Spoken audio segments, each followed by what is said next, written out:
Good morning, RMS, Colby College, Team University of Texas, and everyone else. This is Ms. Studer with your Red Fox Report. A little chilly out today. You notice I'm now in my winter clothes. They'll get boofier as I put more things underneath them. Cold front moved in yet last night. The wind is still blowing.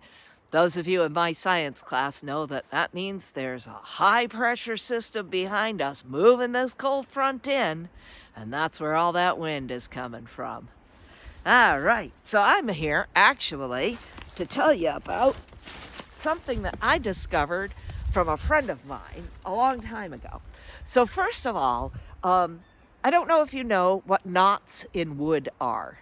So knots in like lumber. So when you buy lumber, there'll be spots in it. They'll have like these little concentric circles within them, and they're called knots. Well, those are places where branches came through. And branches came through and they grow right into the tree. And that's what I'm here to show you today. Because this awesome pine has come down and opened up for us and shown us just how all these branches are in this tree. So, for instance, if you look right over here, so you can see right here, these big knots coming into the middle of this tree. And they're connected to these. So this is a branch that came out of this tree, and this is how it goes into the tree. This is how it grew out of the tree. I'll bring this over so we can really take a look at it. Also creates a great bench for me. So take a look at it, and you can see. So here's where the branch came out. This was the outside of the tree. Here's where the branch came out. And this is what it looks like on the inside. That branch has grown right in. So what happens is the branch grew out of the tree a long time ago, but the tree continues to grow. And as the tree continues to grow and adds those layers and layers and layers on the outside, that branch is encompassed by those layers and layers and layers. That's why like new skinny branches are really easy to take off. They don't have this kind of stability in them, but big branches are really hard to break off because like they are literally anchored by their growth into that tree. Isn't that kind of cool? Now, these, I've been actually waiting for them to season just a little bit more. They're almost ready to harvest. See how I say that? They're almost ready to harvest. I've been watching this for about little over a year now, and it's just getting to the point where you can pull it apart because these things are so cool in the fire. They burn forever and they give off a ton of light. Not all knots from trees do that, but the knots from the white pines do. And they're so cool. I learned that from a friend of mine who said that Native Americans would gather these to make a really bright fire. If they needed a really bright fire to be able to see to do something, they used these. They used pine knots. And that's the thing. Not all the knots of the trees are going to do this. Not all of the trees rot this way. This is the way that pine trees rot. And this is the kind of evidence they leave behind. This is a big old white pine. And these pine knots are filled with sap.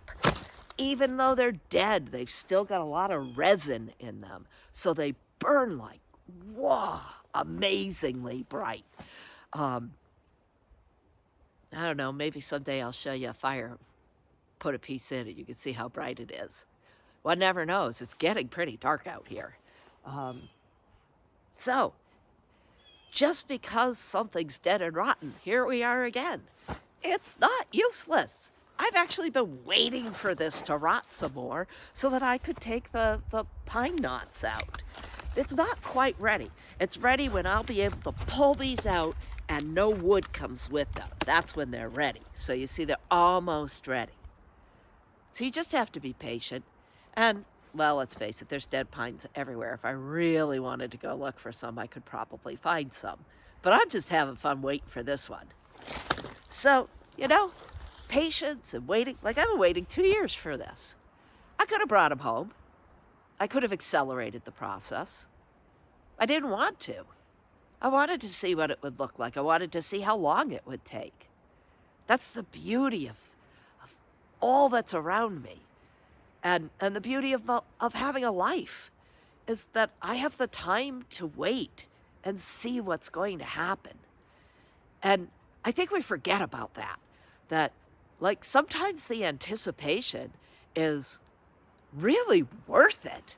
Sometimes the anticipation is almost better than the thing itself. So, patience. It's actually really worth it. And it's really lovely to watch something just decay over time and to see that process, because it's part of the whole natural process. It's just a part we don't talk about very much. We're all into, let's talk about the birth and the life, but we don't talk much about the decay and the death. It's probably because it's not as much fun. But in this case, it's been a gas, man. I love it. So, patience, learn how to use it, make it your friend. It's a really good skill out here in the woods. That's for sure. Not a bad skill as a teacher either, but that's for another place.